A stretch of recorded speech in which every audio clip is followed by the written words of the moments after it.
muy bien.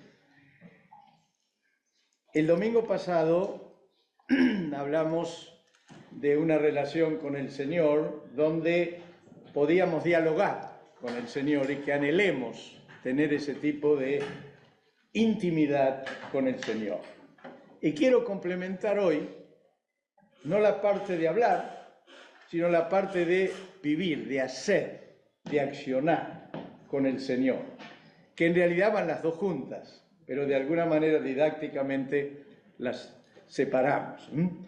Creo que el verdadero sentido de la vida es vivir con Jesús como el Señor, el dueño de nuestra vida. Eso es lo que le da sentido a la vida.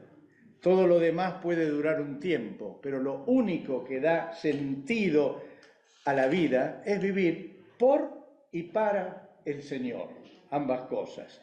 Y cuando es así, cuando el Señor es el centro de nuestra vida, todas las cosas se alinean, todas las cosas toman sentido, todas las cosas se enderezan hacia un único propósito, que es cumplir la voluntad de Dios. Ahora, lo que quiero resaltar, que hice un poquito la vez anterior, es que es necesario conocer al Jesús histórico, el que muestran los evangelios, pero no es suficiente. Necesitamos conocer, experimentar al Dios vivo, al Dios no solo del cual conocemos lo que registra la Escritura, sino la vida diaria, permanente con el Señor. Por eso creo que es muy bueno en ese sentido leer los Hechos de los Apóstoles y las cartas apostólicas, porque ahí, más que hablar del Jesús histórico, habla del Jesús vivo, el que ha resucitado, no el que estuvo andando por Palestina, Jerusalén, sino al revés, por el Dios que está en los cielos. Ha sido una experiencia distinta a la de los apóstoles. ¿Cómo fue su experiencia? Doble. Con el Jesús principalmente digamos, el histórico, aunque por supuesto ellos tenían y siguieron teniendo una relación con el Dios resucitado. Ahora, Pablo no vivió todo eso. Pablo de entrada nomás, ¡pum!, se encontró con el Dios resucitado y no conocía todo lo anterior que habían vivido los otros apóstoles. Así que su experiencia fue un poco distinta a la de los apóstoles. Y para nosotros es necesario las dos. Por eso quiero hablar un poco de ese tema. En Hechos capítulo 6 habla de uno de los diáconos, Esteban, que realmente era un muchacho especial, un hombre que tenía una comunión especial con Dios. Dios le usaba mucho el Señor para sanidades, milagros. Y dice así, Hechos 6, 9 y 10. Algunos de la sinagoga llamada de los esclavos libertados eran todos los que no eran de Jerusalén, los que venían de otros lados, que eran o esclavos liberados o de padres esclavos que los liberaron. Y seguramente ahí se congregaba Pablo también, que era justamente de esos, eran de habla griega. Dice, junto con algunos de Cirene, de Alejandría, de Cilicia, ¿ven? Y de la provincia de Asia, comenzaron a discutir con Esteban. Pero no podían hacerle frente porque hablaba con la sabiduría que le daba el Espíritu Santo. Esteban combinaba las dos cosas. Tenía un conocimiento escritural extraordinario, pero tenía la vida de Jesús brotando de su corazón. No era solo alguien que teológicamente se la conocía, era alguien que vivía la presencia del Señor. Y esto lo demuestra lo que sigue. Esta gente se enojaba tanto que no le podían ganar. Algunos dicen que Pablo era el que discutía con él. Esto, por supuesto, es una, digamos, algo que a alguien se le ocurrió, no se puede demostrar. Pero está hablando de alguien que conocía perfectamente la ley contra alguien que también conocía la ley, pero con una diferencia, era lleno del Espíritu Santo. Y dice, miren qué reacción, versículos 12 y 13. Por lo cual atacaron a Esteban y lo apresaron y lo llevaron ante la Junta Suprema. Además, buscaron testigos falsos. Muy similar a Jesús, ¿verdad? Casi es un calco de lo que le pasó a Jesús. Y esta misma gente repetía un poco esa acción. Te pregunto, si vos estás en una discusión acalorada, llena de contenido, con un adversario que conoce mucho y que vos estás diciendo tu postura, pero que en un momento te agarran, te empujan y te llevan y te ponen testigos falsos. ¿Cómo reaccionarías? Yo sé cómo yo reaccionaría. Dejaría de lado la teología y pondría todo lo que puedo de la boxística. Pero ahí está. La gran diferencia del que vive, sí, que resucita seguido. Ahí está lo que es una vida con el Señor. Dice, versículo 15, todos los que estaban sentados en el consejo fijaron la vista en Esteban y vieron su rostro que se parecía al de un ángel. Evidentemente Esteban, además de saber del Jesús histórico, tenía una relación perfecta con el Dios vivo, con el Dios que se manifiesta cada día sobre la vida. Es interesante que después de eso, Esteban desarrolló toda una teología desde Moisés hasta cuando a Jesús lo crucifican y les dice a ellos que ellos lo habían matado. Todo es largo, el capítulo 7 casi habla de toda la historia de Israel. Y dice, versículos 54 al 56 del capítulo 7, cuando oyeron estas cosas, se enfurecieron y rechinaron los dientes contra Esteban. ¿Se imaginan la bronca que les dio, no? ¡Ah! Estaban ahí que no aguantaban a este hombre. Yo me imagino qué haría yo si viera esos tipos con esa cara. Le diría tantas cosas que me darían alivio. Pero dice, pero él, lleno del Espíritu Santo,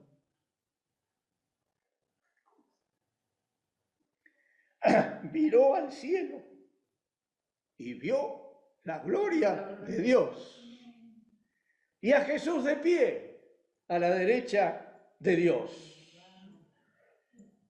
Evidentemente tuvo allí, ahora estaba sufriendo un ataque horrible, pero él estaba en otra cosa, estaba en la presencia de Dios. Y ve al Señor no sentado en el trono, como lo dicen las Escrituras normalmente. Lo vio de pie, estaba mirando. Este sí que está conmigo, le habrá dicho. Habrá mostrado a los ángeles Jesús. Miren lo que es una vida en Cristo. Dice, entonces dijo Esteban, miren, veo los cielos abiertos y al Hijo del Hombre también a la derecha de Dios. ¿Cómo podía abstraerse de la complicación que estaba viviendo, de gente que rechinaba los dientes contra él? Pero él estaba viviendo otra realidad, la realidad de la presencia viva de Jesús. Eso muestra que estaba experimentando a un Dios real, a un Dios palpable, visible, atento. Y el rechazo que tuvo, la situación muy fea que estaba viviendo, no le quitó su comunión con el Señor. Ahora, eso no la tuvo desde ese día, la tenía desde antes, por eso tuvo eso. Uno no puede pretender que de golpe todo está perfecto y hoy Dios te toca con la varita, pero evidentemente él venía con ese modo de vivir. Y creo que los problemas pierden relevancia, no porque dejen de ser importantes o graves, sino porque tenemos comunión con el Señor. Amén. Me agradó lo que testificaste. El problema está presente, pero algo de la presencia del Señor te cambia. No cambia la situación tal vez, o sí, pero puede no cambiarla. Pero lo que cambia es que vos tenés paz. Y eso que decimos como una frase cliché, Dios está en control, se hace realidad. Deja de ser una frase linda que repetimos para ser una realidad que vivimos. Solamente cuando la presencia de Dios está vigente en la vida. Ahora, sigue diciendo, Hechos, versículos 57 y 58. Entonces ellos, todo el Sanedrín y todos esos, gritando a voz en cuello, se taparon los oídos y todos se abalanzaron sobre él. ¿Se imaginan? Rechinaron los dientes, se taparon, no querían oír a Esteban, pero todos gritaban y decían, mátenlo, apedréenlo, llévenselo. Y se lo sacaron a empellones fuera de la ciudad. Los apedreamientos se hacían precisamente en un lugar fuera de la ciudad, donde había o un pozo o un barranco, de manera que la persona que iba a ser apedreada estuviera fácil para que le tiraran piedra de todo tamaño y lo mataran. Así que no creo que el camino haya sido cortito, que aunque sea corto debe ser más de 1 kilómetro, 2, no sé, pero todo ese tiempo pegándole, arrebatándole, diciéndole de todo. Yo hubiera intentado, aunque sea, pegar 2 o 3 patadas. Por lo menos, algunos caigo yo, pero algunos la liga.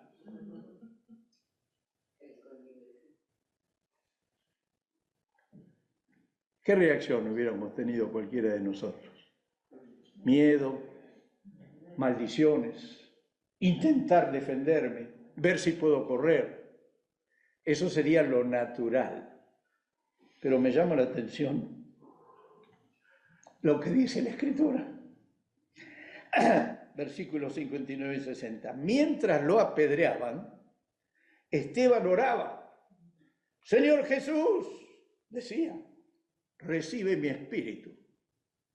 Primero, estar en paz con Dios. Dice, luego cayó de rodillas y gritó, Señor, no les tomes en cuenta este pecado.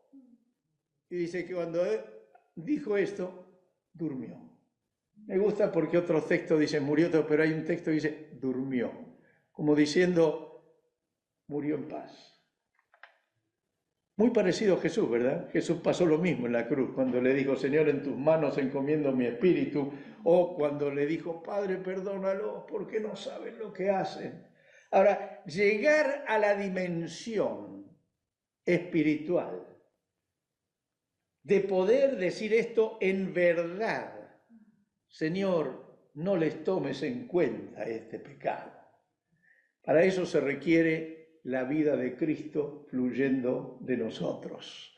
No hay poder humano, no hay fuerza humana, no hay carácter humano fuerte que frente a esa situación pueda responder de esa manera. La única manera es que Cristo viva en nosotros y su vida es la que se manifieste en todas las acciones que tenemos. Aleluya.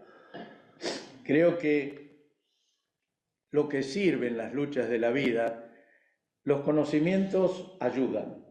Yo estudio la Biblia permanente y soy un enamorado de estudiar la Biblia. Es necesario, pero se requiere una vida de comunión permanente con Cristo vivo, el Cristo que uno sabe que tenemos esa relación que podemos hablar y llamarle Padre, Papito, para que en lo que nos toque vivir difícil podamos hacer que esa vida se manifieste de manera que podamos vivirla, no como un humano que hace un esfuerzo, sino como un cristiano que tiene paz dejando fluir al Señor. Amén. Pablo, que tuvo su gran experiencia de conversión, ¿se acuerdan? De entrada nomás, se cayó y el Señor le habló y él le contestó y pasó lo de Ananías que ya hemos visto. Sale, lo mandan, hablamos con Bernabé y dice, ahí cuenta la Escritura que estuvieron en Antioquía de Pisidia, no es la Antioquía de la cual ellos salieron para predicar, es de otro lugar. Y que estuvieron primero en Antioquía, los echaron, después estuvieron en Iconio, otra ciudad, y decidieron apedrearlo y entonces se fueron. Y llegaron a Listra. Y ahí había, creo, un paralítico y lo sanaron. Y se armó una batahola, le querían decir que eran Júpiter, Zeus, todo. Al final resulta que vinieron unos de donde habían estado, de Antioquía y Iconio y agarraron a la gente, le cambiaron la visión y en vez de decir que eran dioses, ahora los querían apedrear. Y miren lo que pasó, Hechos 14, 19. Entonces en eso llegaron de Antioquía y de Iconio, donde habían estado, unos judíos que hicieron cambiar de parecer a la multitud. Apedrearon a Pablo y lo arrastraron fuera de la ciudad creyendo que estaba muerto. Mamita. Uno diría, escúchame señor, estoy predicando el evangelio, se convierte en un montón y este es el premio que me das. ¿Qué les parece? Buen razonamiento humano, ¿no? Lo dejaron como muerto, o sea, lo tiraron, lo deben haber arrastrado y ahí quedó. Me imagino cuando llegaron los discípulos, habrán visto, le pusieron la mano acá a ver si tenía pulso. Y dice, pero cuando lo rodearon los discípulos, él se levantó y volvió a entrar a la ciudad. Solo uno que sigue lo que Dios le dice hace eso. Pablo, te acaban de dejar por muerto y vos volvés a la ciudad. Aleluya. Dice, al día siguiente partió para Derbe en compañía de Bernabé. Se fueron rapidito, habrán dicho, no muchachos, póngame una curita, un vendajito y salieron. Dice, después de anunciar las buenas nuevas en aquella ciudad y de hacer muchos discípulos, Pablo y Bernabé, miren lo que dice, regresaron a Listra, a Iconio y a Antioquía. A los mismos 3 lugares, donde en uno lo iban a apedrear, en otro lo echaron y en el último lo dejaron por muerto. Fortaleciendo a los discípulos y animándolos a perseverar en la fe y diciéndoles, es necesario pasar por muchas dificultades para entrar en el reino de Dios. No solo volvieron donde les pasó todo lo que les pasó, sino usaron lo que les pasó para decirle a los discípulos, así tienen que sufrir por el Señor. Evidentemente nunca estuvo en Miami, porque si yo le llego a decir esto a la gente, no sé ni si mi esposa queda. ¿Verdad?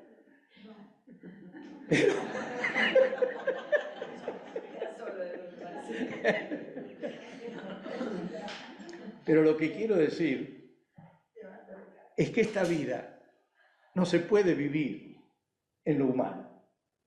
Tiene que haber una presencia de Dios manifiesta, real, palpable, que te impulse a hacer lo que humanamente es ilógico y que no te dé miedo a hacerlo porque estás con el Señor. Amén. Hechos 16, 22, 24. Ustedes conocen ya todo esto. Pablo llega a Filipos. A la hora de la oración va, se convierte en una mujer, Lidia, se ve que era una empresaria, la primer convertida de Europa fue. Y se convierte toda la familia, los invita a la casa. Y Pablo, después se acuerdan, hay una adivina que decía, estos son los siervos del Dios Santísimo. Era una adivina en serio, era esta. Decía bien lo que adivinaba. Y Pablo, cansado, un día la reprende y le saca el demonio. Y le quita el negocio a los muchachos. Así que se arma un lío de aquellos y dice, la multitud, Hechos 16, 22 al 24, la multitud se amotinó contra Pablo y Silas, luego los magistrados mandaron que arrancaran sus ropas y los azotaran. Lindo premio por ganar la primer convertida de Europa, ¿no? Excelente premio de parte del Señor. Después de darle muchos golpes, los echaron en la cárcel y ordenaron al carcelero que los custodiara con la mayor seguridad. Al recibir tal orden, los metió en el calabozo interior y los sujetó los pies en el cepo. Pregunto, ¿hay fuerza humana que te haga mantener la calma o la tranquilidad o las ganas de orar en una situación así? No hay. Podemos hablar ahora de esto. Y uno dice, si yo estaría en esa situación, ¿qué haría? Pero estos eran dos locos de Dios. Versículo 25 dice, lo saben, pero a medianoche, orando Pablo y Silas, cantaban himnos a Dios. Qué bueno es poder cantar, orar en medio de la dificultad. Me acuerdo siempre, mi hermana, antes de fallecer, era un palito, era piel y huesos. Sin embargo, con su guitarra cantaba. Y estaba al borde de la muerte. Y escribió, Dios es como muro de fuego a mi alrededor. Y estando en una situación realmente terminal, adoraba a Dios. Eso no se puede hacer con fuerza humana. Eso tiene que ser con la vivencia del Espíritu Santo en la vida, con Cristo fluyendo y no ya yo, mas Cristo en mí. Y lo que ahora vivo en la carne, lo vivo en la fe del Hijo de Dios. Aleluya. Pablo testifica en 2 Corintios algunos de los detallecitos de su vida. Está defendiendo su ministerio, dice que habla como alguien que, digamos, permítame un poquito de locura, como diciendo, yo no me jacto, no me la doy del mejor, pero escuchen un poquito todos estos que se creen siervos de Dios. Y entre otras cosas, empecé por ya las más importantes, dice, yo he trabajado más que ellos. Me han encarcelado más veces que a ellos. Me han azotado más que ellos. Y muchas veces he estado en peligro de muerte. En 5 ocasiones los judíos me castigaron con los 39 azotes. 5 veces. Yo recuerdo que fui una vez al dentista cuando era muy jovencito y me tocaron un nervio y vi el universo, no las estrellas, el universo. Y ahora, 50 o más años después, cada vez que voy al dentista y abro la boca, estoy pensando, ahora me toca el nervio.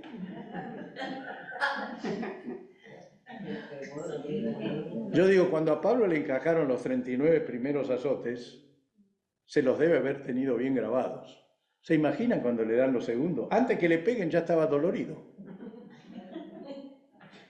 ¿Se imaginan el tercero, el cuarto, el quinto? Después dice, 3 veces me apalearon. Debería haber indios de ahí. ¿Vio? En las películas de la India, la policía usa unos palos largos y cuando tienen que agarrar a alguno, lo quieren hacer confesar, ¡pa, pa, pa, pa! Lo llenan de palazos. Así que debería haber ahí algún contrario de la India. Pero 3 veces lo apalearon. Y una me apedrearon. La que contamos ahí que lo dejaron como muerto. En 3 ocasiones se hundió el barco en que yo viajaba. Y a punto de ahogarme, pasé una noche y un día en alta mar. ¿Usted se imagina alguna vez cuando va a la playa y ve esa inmensidad? ¿No se imagina que si está solito allá por el horizonte? ¿Para dónde sale? ¿Qué hace? ¿Quién lo va a ver aunque haga seña con las 2 manos? Tremendo.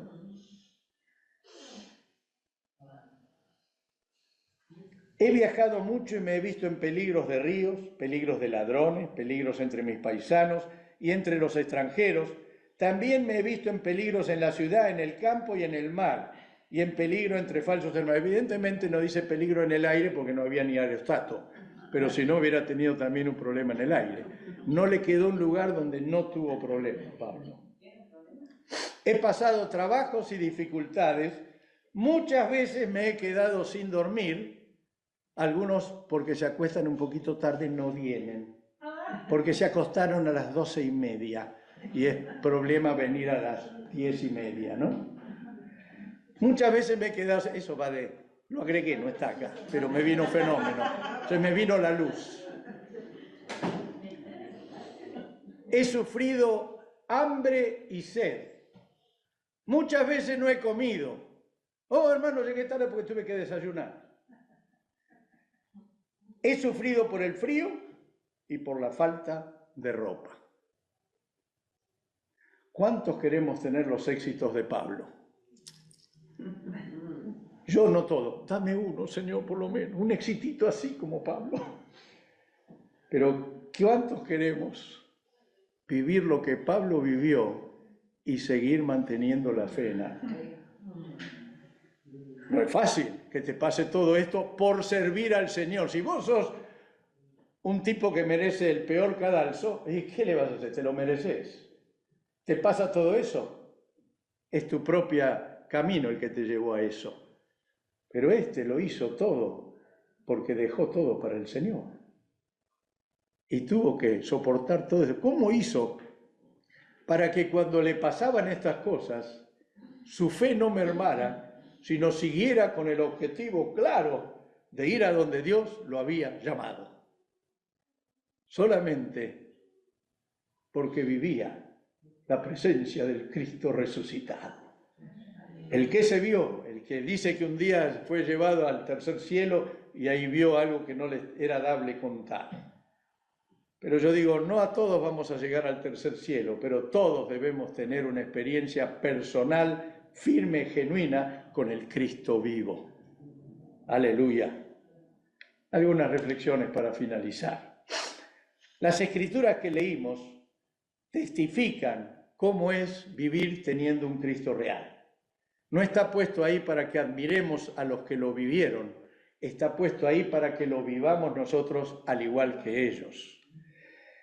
Nuestro desafío es, sin dejar de conocer al Jesús histórico, sin dejar de tener todo el conocimiento que nos viene de maravillas, tenemos que preocuparnos o ocuparnos o ver de qué manera podemos vivir la realidad de un Cristo vivo.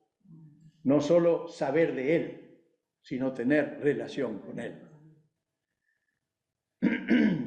Fue hermosa la canción que cantábamos, pero la primera estrofa dice, ven Señor. Si le dice ven es porque está afuera.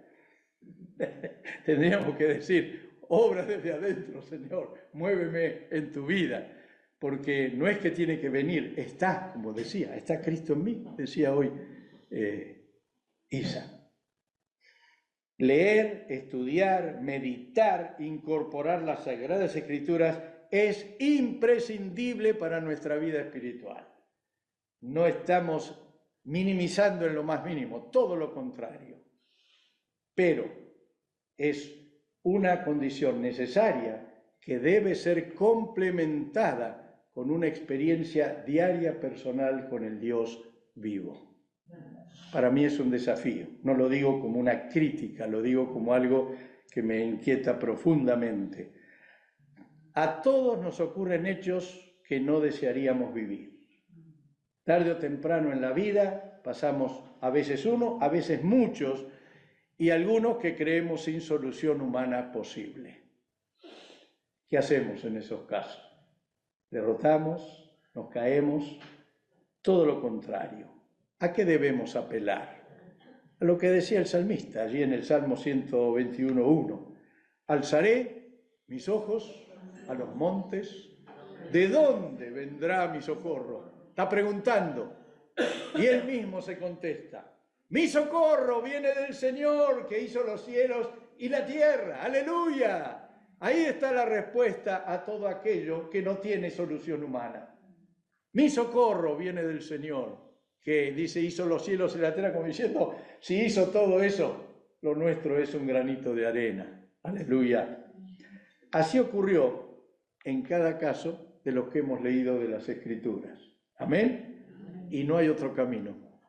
No podemos inventar otro camino. Ese es el camino. La relación con el Señor, según las Escrituras, tiene que ser tan real que aún como Pedro, ¿se acuerdan lo que hizo el Señor con Pedro cuando era viejito? Miren lo que dice. 1 Pedro 2, 1-14. Nuestro Señor Jesucristo me ha hecho saber que pronto habré de dejar esta vida. Miren qué bárbaro. Tenía una relación con el Señor que le dijo cuándo iba a pasar a la eternidad. ¿Cuántos quieren saber eso?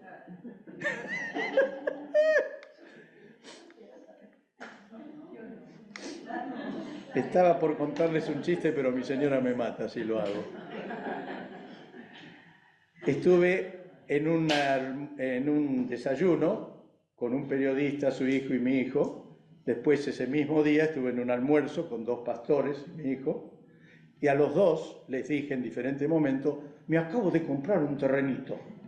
¡Qué bien, Eduardo! Dice, a tu edad todavía tenés proyectos. Claro, ¿cómo no voy a tener proyectos a mi edad? Y todos me chocaron la mano y todo. Y digo, y tiene un arbolito que da sombra precioso. Eduardo, qué ejemplo, qué ejemplo. Así, se los digo, es la verdad lo que me dijeron. Digo, ¿quieren ver una foto? Sí, dale.